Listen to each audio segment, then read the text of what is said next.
Hello friends, here in this video how you can restore your deleted photos and videos on your mobile phone. So friends, before we restore these photos or videos on your phone, do not forget to like and subscribe my channel. Okay, so let's start the video.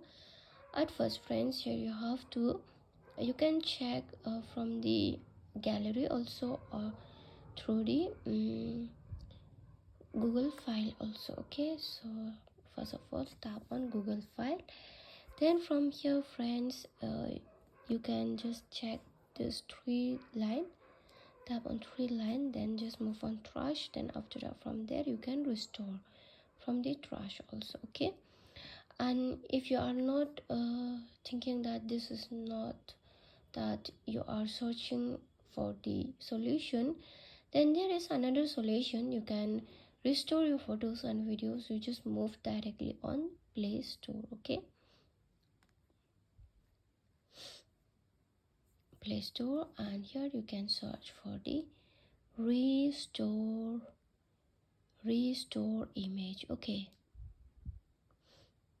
here restore image, then you have to search for the diskdigger photo recover. Okay, click on diskdigger photo recover, then you have to install this one. After installing, from here I'll show you how you can use this app. Okay, just open the app. After open the app, here you can search for lost photos, search for lost videos from here. Okay, it will detect your internal memory on your device. Okay, you can delete from here also. If you want to delete, you can check from here by just tapping on search for lost photos. From there you can restore it. Okay friends, so friends, hope you loved the video, and if you love it, do not forget to like and subscribe my channel. Friends, thanks for watching. Bye.